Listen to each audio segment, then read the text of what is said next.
Hey guys, and welcome. This is going to be the first video in a new series I'll be working on. My other videos are good for you if you're looking for a good read aloud, but this one's going to be for all the adults out there, anyone out there who is new to Georgia Pre-K and is looking to know a little bit about WSO.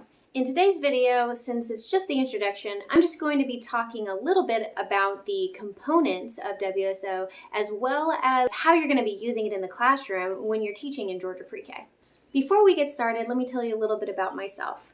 I work for Atlanta Public Schools as a Georgia Pre-K teacher, and I've been teaching for about 6 years now. I'm very familiar with work sampling online, and I have actually delivered some trainings for the district about it to other Georgia Pre-K teachers. So I'm pretty familiar with it, and I've got a good handle on how I like to use it in the classroom. So I hope that my experience can help you out, at least give you some guiding points. All right, let's start talking about WSO. Today, since it's just the introduction, I'm going to go lightly on what it is, the components, and kind of what you're going to be using it for, how you're going to be using it. In later videos, I'll get a lot more in detail. So today's just the introduction, nothing too deep. So let's get started. What is WSO? Well, you'll also hear it referred to as WSS or Work Sampling System, though most of us out there just refer to it as WSO. So what is WSO? WSO is an instructional assessment tool to document and assess children's skills, knowledge, behavior, and accomplishments across a wide variety of curriculum areas on multiple occasions in order to enhance teaching and learning. There are 3 elements to WSO: the developmental guidelines, the developmental checklists, and the summary reports.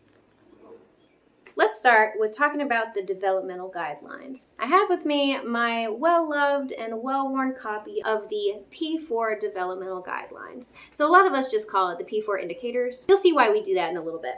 So this is my original copy when I first got my WSO training a long time ago, and you will get one as well. However, they will be in a much nicer state than this one.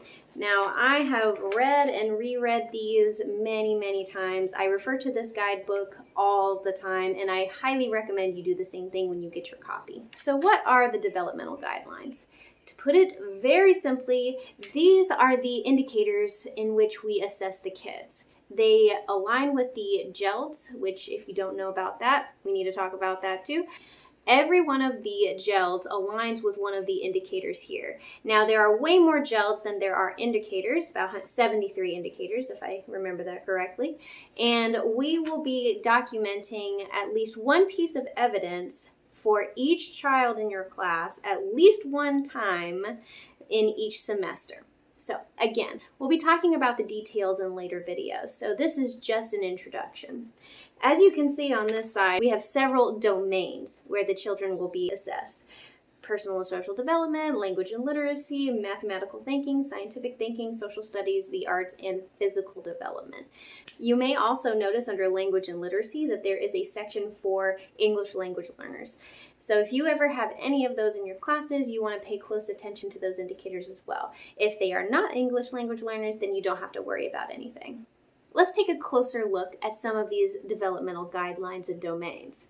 Under our second domain, language and literacy, there are several skills that we are going to be looking for, and underneath each skill are several more indicators. The indicators are the things that we are looking to assess throughout the semester. So, let's take a look at listening. Listening is the skill. And under listening, there are a few indicators. There's this first one and the second one right here. Each of the indicators are 1 sentence long, usually very simple. And if you need to know more about the indicators, there's a rationale followed by several examples of what you would see in the classroom. So when you are gathering evidence throughout the semester, you need to assess gains meaning by listening as well as follows 2 or 3 step directions. That's 2 pieces of separate evidence under each indicator, which all follow underneath the skill of listening. So again, I'll go into more detail with this when we talk about it in a later video. Aside from the guidelines, we'll also be talking about the checklists. Checklists need to be updated frequently. This will help you individualize your teaching and really hone in on what your kids need, and it will help you group your kids. These are really simple to do, but you need to have a very firm grasp of the guidelines in order to really understand what you're doing and to do it more efficiently as well. So make sure when you do get your WSO training and your first P4 book, you definitely want to read. Get those things memorized if you can. Especially in your everyday work, it will help you out immensely. You'll finalize the checklist at the end of each semester, and then after that, you'll be writing up some narrative summary reports.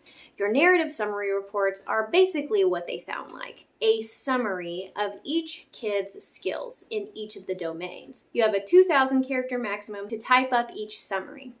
I mentioned the character maximum because I tend to go into a little bit too much detail, so you'll have to really strip it down to as bare as you can get it while giving as much information to the parents as possible, especially when you're at the end of the semester and these parents might be taking this report to their next kindergarten teacher.